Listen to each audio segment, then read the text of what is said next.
আজকের এই ভিডিওটা অতি গুরুত্বপূর্ণ। দেখা মাত্র প্রত্যেকটা বাংলাদেশী নাগরিক এটা ভিডিওটা শেয়ার করে দিবেন, কারণ আমি যে তথ্যগুলো দিচ্ছি हमने केवल उन्हीं को मारा जिन्होंने हमारे मासूमों को मारा। পাকিস্তান সরকার, শাহবাজ শরীফ সরকার কিন্তু পাকিস্তানের সেনাকে পূর্ণ অনুমতি দিয়ে দিল যে কোনো মুহূর্তেই পাকিস্তান সেনা ভারতকে অ্যাটাক করতে পারে বা যুদ্ধেও যেতে পারে। ভারতকে পাল্টা প্রত্যাঘাত করতে সেনাবাহিনীকে পূর্ণ স্বাধীনতা দিয়েছে পাকিস্তানের সরকার। যদিও সেনাবাহিনীর সঙ্গে পাকিস্তানের সরকারের কোনো সম্পর্ক নেই।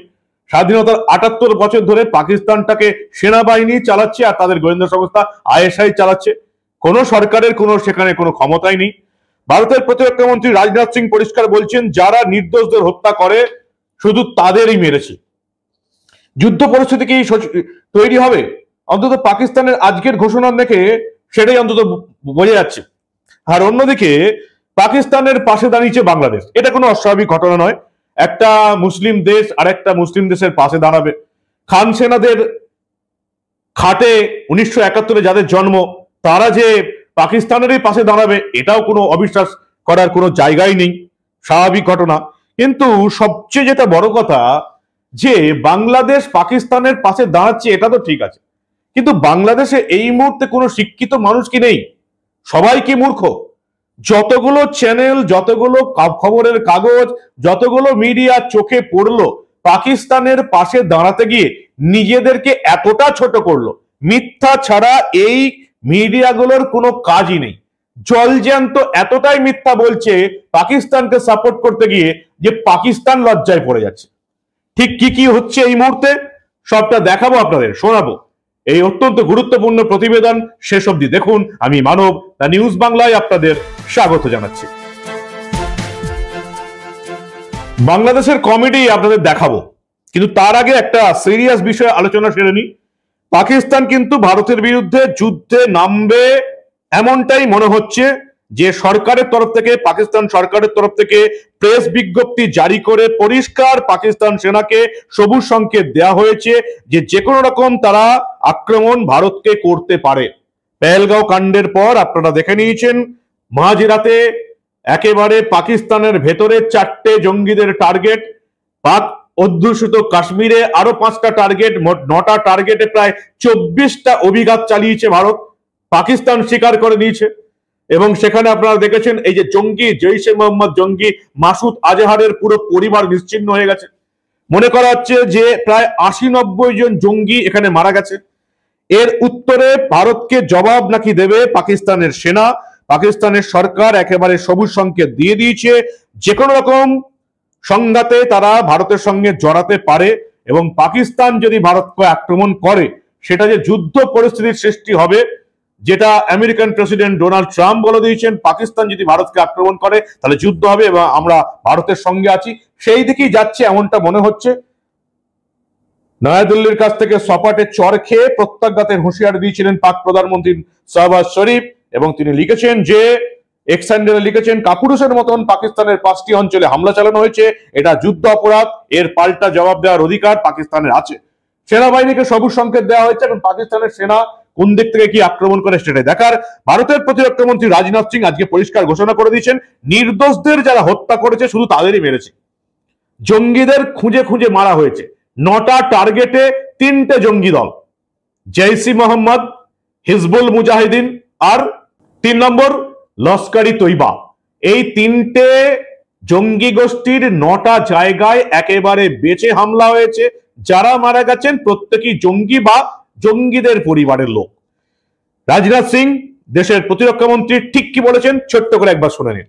हमने जो लक्ष्य तय किए थे उन्हें ठीक समय तय योजना के अनुसार सटीकता से उन्होंने ध्वस्त किया है, और किसी भी नागरिक ठिकाने, सिविलियन पॉपुलेशन को जरा भी प्रभावित न होने देने की संवेदनशीलता भी हमारी सेना ने दिखाई। हमने हनुमान जी के उस आदर्श का पालन किया है जो उन्होंने अशोक वाटिका उजाड़ते समय किया था, जिन मोहि मारा तिन मोहि मारे। हमने केवल उन्हीं को मारा जिन्होंने हमारे मासूमों को मारा। साथियों, प्रधानमंत्री श्री नरेंद्र मोदी के नेतृत्व में हमारी सेनाओं ने ऑपरेशन सिंदूर लॉन्च करके पहले की तरह ही इस बार भी आतंकियों को ट्रेनिंग देने वाले कैंप्स को तबाह करके करारा जवाब दिया है। অন্যদিকে পাকিস্তানের তরফ থেকে পরিষ্কার জানিয়ে দেওয়া হয়েছে, আমরা ভারতের কোন যুদ্ধ বিমানকে আকাশ সীমা লঙ্ঘন করতে দিইনি। আমাদের এলাকায় ২৬ জনের মৃত্যু হয়েছে, কিন্তু কোনো ভারতীয় যুদ্ধ বিমান পাকিস্তানের আকাশ সীমা লঙ্ঘন করেনি। একেবারে সঠিক কথা বলছে পাকিস্তান। ভারতের কোন যুদ্ধ বিমান, সেটা সুখোই হোক বা রাফায়েল হোক, পাকিস্তানের সীমান্তে ঢোকেইনি। যে ৯টা জঙ্গিদের আশ্রয়স্থলকে টার্গেট করা হয়েছে, একেবারে লাইন অফ কন্ট্রোল ভারত নিজেদের জায়গা থেকেই সেগুলোকে টার্গেট করেছে, এবং এই সবগুলোই একটা জায়গা ছাড়া সবগুলোই হচ্ছে প্রায় ৬ থেকে ৩৫ কিলোমিটারের মধ্যে, বর্ডারের মধ্যে। একটাই যেটা একেবারে পাকিস্তানের ভেতরে ভারতের সীমা থেকে প্রায় ১০০ কিলোমিটার দূরে, যে এই ভাওয়ালপুর নিয়ে যেটা কথা হচ্ছে, ৩টে জঙ্গি গোষ্ঠীর আশ্রয়স্থল এই ভাওয়ালপুর, সেই ১০০ কিলোমিটার দূরেও ৪টে মিসাইল গিয়ে পড়েছে মাসুদ আজহারের এই জঙ্গি তৈরির প্রতিষ্ঠানে, একটা মাদ্রাসায়। ফলে ভারতকে বর্ডার পেরোতে হয়নি, এবং যেটা পাকিস্তান স্বীকার করে নিয়েছে। পাক সেনার আন্তঃবাহিনী জনসংযোগ দপ্তরের প্রধান লেফটেন্যান্ট জেনারেল আহমেদ শরীফ চৌধুরীর দাবি, কোন ভারতীয় যুদ্ধ বিমানকে মঙ্গলবার রাতে পাক আকাশসীমা লঙ্ঘন করতে দেননি তারা। একেবারে ঠিক বলেছেন পাকিস্তানি আর্মির লেফটেন্যান্ট জেনারেল আহমেদ শরীফ চৌধুরী, সঠিক কথা বলেছেন। ভারত পাকিস্তান সীমান্তে ঢোকেনি। যেখানে দূর থেকেই টার্গেট করে ২০০, ৩০০, ৪০০ কিলোমিটার দূরে সেই টার্গেটকে নষ্ট করে দেওয়া যায়, জঙ্গিদের ধ্বংস করে দেওয়া যায়, সেখানে জীবনের রিস্ক নিয়ে সেই টার্গেট অব্দি যাওয়ার কি দরকার? পাকিস্তান স্বীকার করছে যে এই হামলায় ২৬ জন নিহত হলেও কোনো ভারতীয় বিমান বাহিনীর কোনো বিমান পাকিস্তানের আকাশ সীমায় প্রবেশ করেনি, পাকিস্তান স্বীকার করছে। আর বাংলাদেশ কি করছে? বাংলাদেশে কি আজকাল শিক্ষিত মানুষ আর নেই? সবাই কি গন্ডমূর্খ? সবাই কি মূর্খ? না হলে এই যে বাংলাদেশের মিডিয়া পাকিস্তানকে সাপোর্ট করছে, এর মধ্যে কোনো অস্বাভাবিকত্ব নেই। একটা মুসলিম দেশ আরেকটা মুসলিম দেশকে সাপোর্ট করবে, এটাই স্বাভাবিক। পাকিস্তানে আপনারা খান সেনাদের অত্যাচারের কথা শুনেছেন ৭১-এ। খান সেনারা ঠিক করে দিয়েছিলেন বাংলাদেশের সমস্ত মহিলার পেটে একেবারে ওই খান সেনাদের বীজ দেখে যাবে, যাতে এই অবৈধ সন্তানগুলো পরবর্তীকালে পাকিস্তানকে সাপোর্ট করে। ঠিক সেটাই হচ্ছে। সেই অবৈধ সন্তানগুলো পাকিস্তানকে সাপোর্ট করছে, এতে কোনো আশ্চর্যের বিষয় নেই। কিন্তু তা বলে মিডিয়ায় যারা কাজ করছে, গোটা দেশের মানুষকে এইভাবে মূর্খ বানাবে? গোটা দেশের মানুষ কি মূর্খ?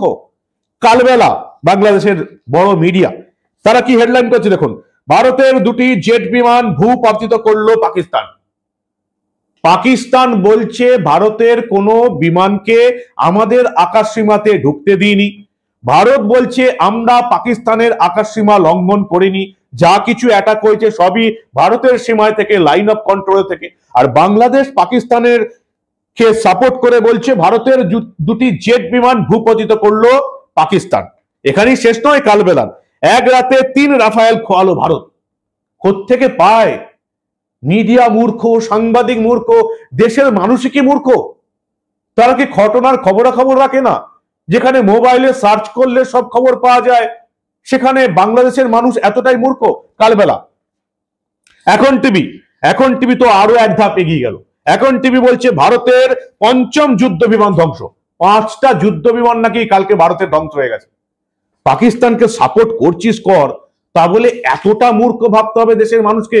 বাংলাদেশের মানুষ কি এতটা মূর্খ? প্রথম আলো কাকে ছেড়ে কাকে বলবেন? অপারেশন সিঁদুর, পাকিস্তানে ভারতের ক্ষেপণাস্ত্র হামলায় নিহত ২৬, পাল্টা জবাবে ভূপতিত ৫ যুদ্ধ বিমান।